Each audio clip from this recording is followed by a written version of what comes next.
Good morning दोस्तों। आज हम इस वीडियो में पढ़ेंगे जैन धर्म के बारे में। तो देखिए, जो जैन धर्म में थे, जैन धर्म में 24 तीर्थकार थे। जैन धर्म में 24 तीर्थकार थे और जो पहले तीर्थकार थे ऋषभदेव थे। ऋषभदेव पहले तीर्थकार थे और इन्हें संस्थापक भी कहा जाता है। जैन धर्म का संस्थापक ऋषभदेव है, ऋषभदेव थे और ये पहले तीर्थकार थे। उसके बाद से दूसरे तीर्थकार, तीसरे तीर्थकार करके तीसरे जो तीसरे तीर्थकार थे वे थे पार्श्वनाथ।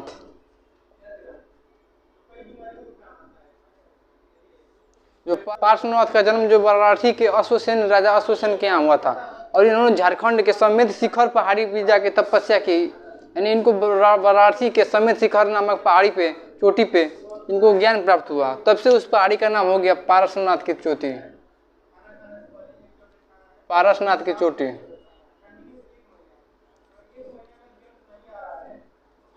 इन्होंने चतुरायण धर्म दिया था।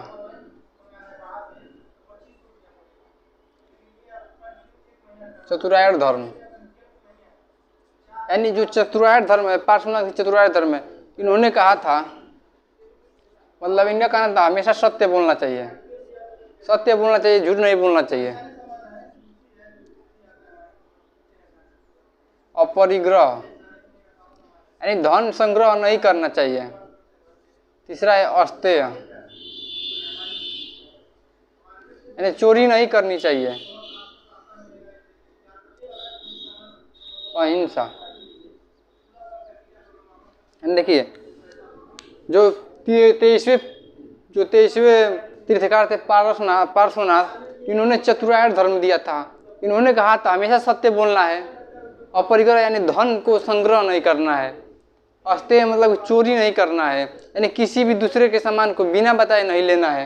अहिंसा मतलब कि कोई भी मतलब हिंसा नहीं करना है। तो देखिए, जब इनके बाद ठीक आए महावीर स्वामी, 30वें तीर्थकार थे ऋषभदेव, पार्श्वनाथ 30वें तीर्थकार थे और 24वें तीर्थकार जो थे वो महावीर स्वामी थे। तो देखिए, अब आएंगे महावीर स्वामी। महावीर स्वामी, तो जो महावीर स्वामी थे इनका जो चतुरायण धर्म दिया, लेकिन महावीर स्वामी ने पंचायन धर्म दिया, पंचायन धर्म। और इन्होंने कहा कि पंचायन धर्म में बाकी सब यही है, बस इसमें एक धर्म जोड़ दिए, ब्रह्मचर्य।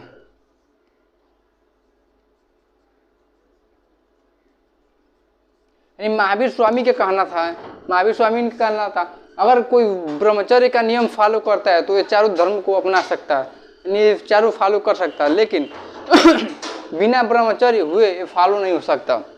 महावीर स्वामी ने पंचायन धर्म दिया था। अब देखिए, महावीर स्वामी के जो इनका जो जन्म हुआ था, स्वामी का जन्म जो है 540 ईसा पूर्व में हुआ था कुंडग्राम में। और जो इनके पिता थे, इनके पिता का नाम सिद्धार्थ था। इनके महावीर स्वामी के पिता का नाम सिद्धार्थ था, इनकी माता का नाम त्रिशला था।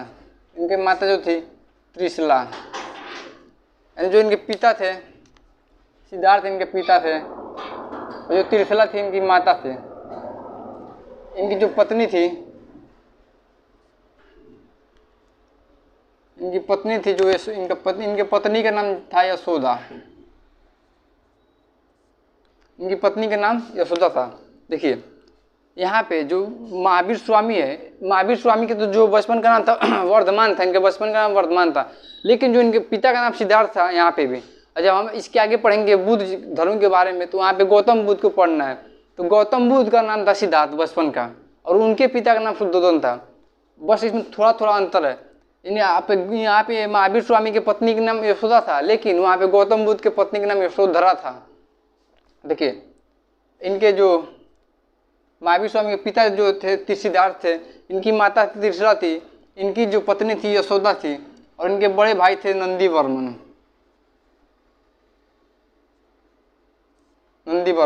और जो इनके दामाद थे, इनके दामाद का नाम था जमाली। देखिए, जब जो नंदी वर्मन थे ये बड़े भाई थे, ये थे जो इनके दामाद थे। जब महावीर स्वामी 30 वर्ष की अवस्था में हुए, जब ये 30 वर्ष की आयु हो गया इनका महावीर स्वामी का, तब इन्होंने क्या किया, 30 वर्ष की आयु में अपने बड़े भाई नंदी वर्मन की आज्ञा लेके राजपाट को त्याग दिया और सन्यास बन गए। राजपाट को त्याग के चले गए, सन्यासी मतलब सन्यास बन गए, तपस्या के लिए चले गए। और इन्होंने जब महावीर स्वामी बड़े भाई का आज्ञा लेके तपस्या के लिए चले गए राजपाट छोड़ के, और उसके बाद इन्होंने 12 वर्षों तक कठिन तपस्या किया, 12 वर्षों तक। और 12 वर्ष तक जब तपस्या कर लिए महावीर स्वामी, तब इनको ज्ञान प्राप्त हुआ। वो भी ऋजुपालिका, जो ऋजुपालिका नदी के तट पे एक बरगद के वृक्ष के नीचे इनको ज्ञान प्राप्त हुआ था। ऋजुपालिका,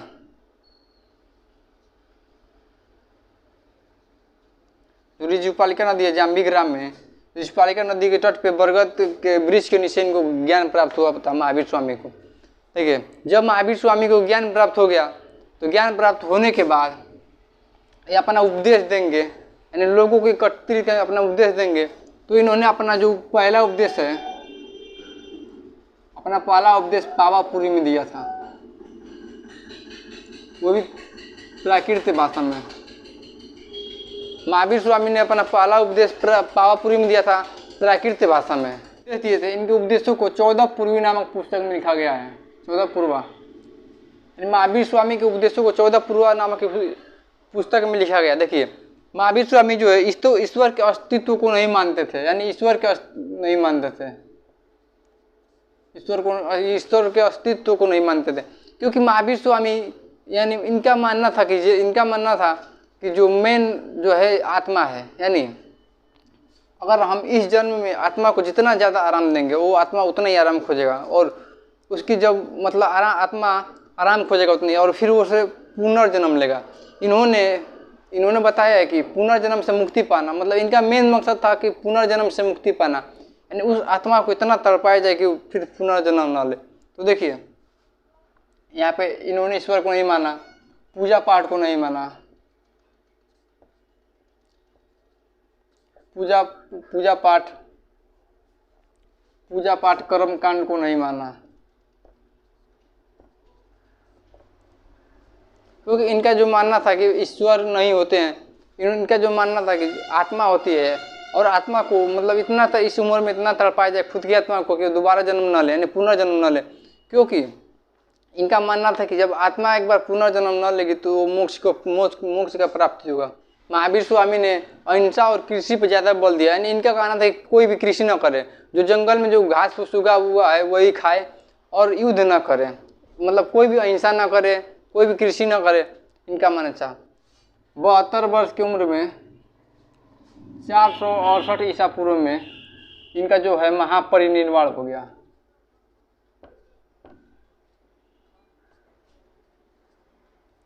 इन 72 वर्ष के जब हो गए थे, 72 वर्ष की उम्र में 468 ईसा पूर्व में महात्मा जो स्वामी है, महावीर स्वामी का निर्वाण हो गया।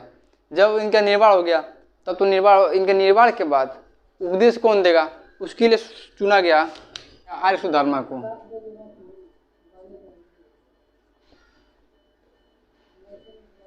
यानी महावीर स्वामी के महापरिनिर्वाण के बाद आर्य सुधर्मा जो थे ये उपदेश देते थे। देखिए, जो महावीर स्वामी के दो प्रिय शिष्य थे, इनका नाम था स्थूल बाहु और दूसरे थे भद्रबाहु। महावीर स्वामी के दो प्रिय शिष्य थे, स्थूल बाहु और भद्रबाहु।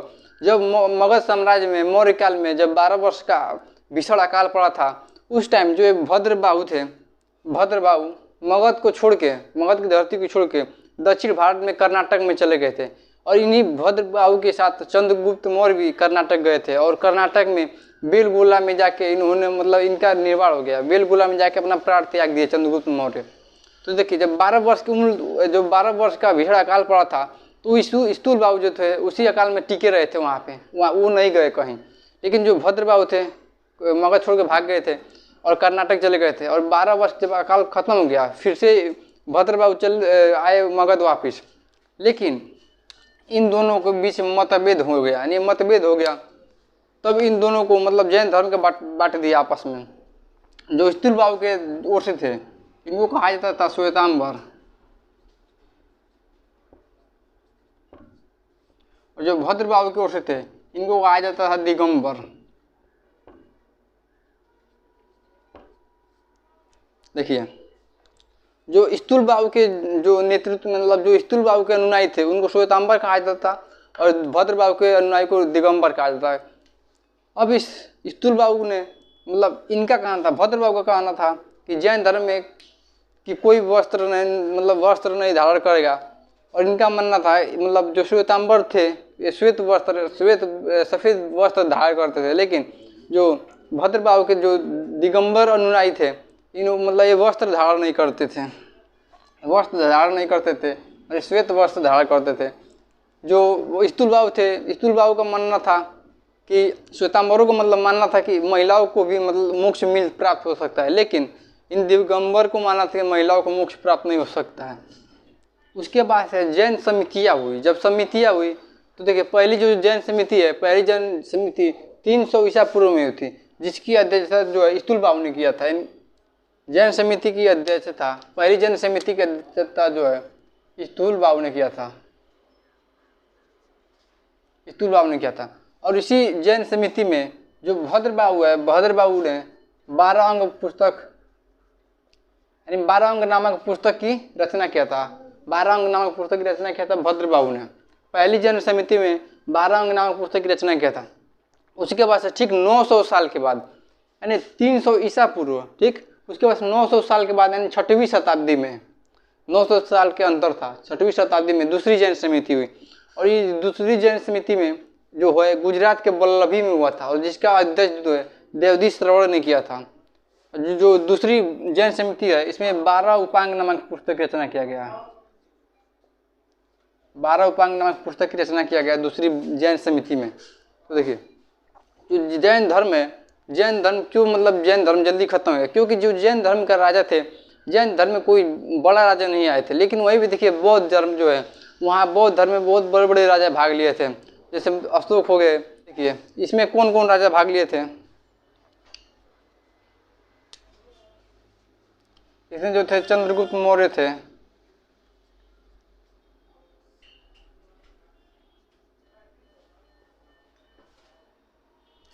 अजातशत्रु, उदयन, चंद्रगुप्त मौर्य, खारवेल। अजातशत्रु थे, खारवेल थे, उदयन थे। यानी इसमें जो बड़े बड़े राजा थे भाग नहीं लिए थे। लेकिन वहीं पे देखिए बौद्ध धर्म में जो थे सम्राट अशोक भाग लिए थे। इसमें बौद्ध धर्म में कई जो राजा थे, महान राजा, वो भी भाग लिए थे। और अद्भुत शर्मा यानी इसमें भी बहुत से राजा भाग लिए थे, लेकिन बहुत उतना नहीं चल पाया बौद्ध में थे। और इसका एक और रीज़न है, जो जैन धर्म है, जैन धर्म क्यों मतलब जल्दी खत्म हो गया, क्योंकि देखिए जैन धर्म में बहुत ही कठोर नियम थे। इनका कहना था कि कोई भी, ये दिगंबर का कहना था कि कोई वस्त्र नहीं धारण करेगा। अब देखिए यहाँ पे दो दृष्टि से, समाज की दृष्टि से तो अच्छा नहीं होगा, और ठंडी के दिन में अगर मार देगा ठंडा तो मिल जाएगा मोक्ष, यानी कि मोक्ष प्राप्ति के लिए वस्त्र नहीं धारण करना है।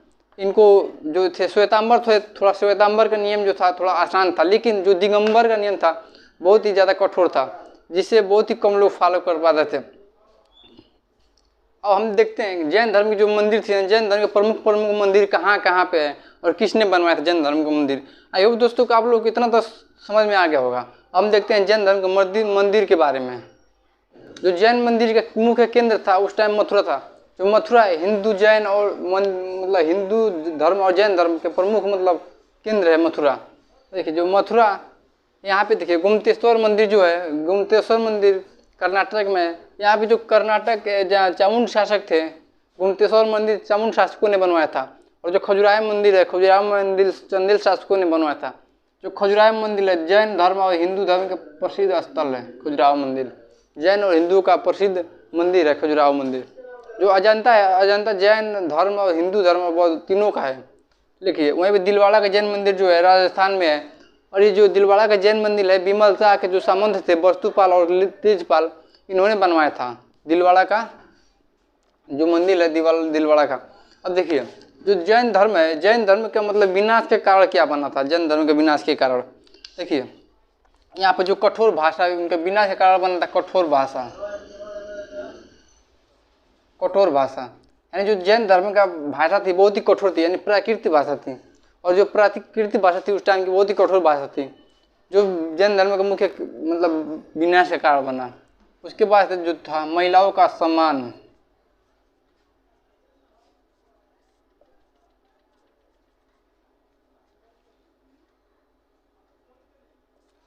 महिलाओं का जो असम्मान था। उसके बाद था राजाओं का कोई भी संरक्षण प्राप्त न था, यानी राजाओं का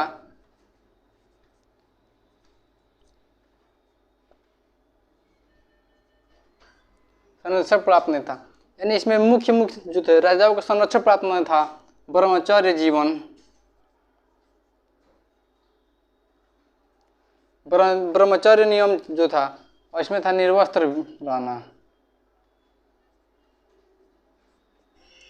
देखिए जो जैन धर्म का मुख्य विनाश का कारण बना कठोर भाषा था। इनकी जो भाषा थी प्राकृतिक थी, और वो भाषा उस टाइम की कठोर भाषा थी। महिलाओं को बराबर का अधिकार नहीं मिलता था जैन धर्म में, जबकि बौद्ध धर्म में देखिए महिलाओं को भी अधिकार मिलने लगा बौद्ध धर्म में। और वहीं पर जो राजा थे, यानी इन जैन धर्म में कोई भी मतलब राजाओं का संरक्षण प्राप्त नहीं था।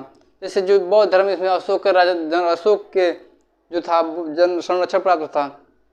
इसमें ब्रह्मचर्य जीवन, जो ब्रह्मचर्य जीवन है बहुत ही कठिन नियम थे ब्रह्मचर्य जीवन के, जो जैन धर्म के प्रमुख कारण बनी विनाश का।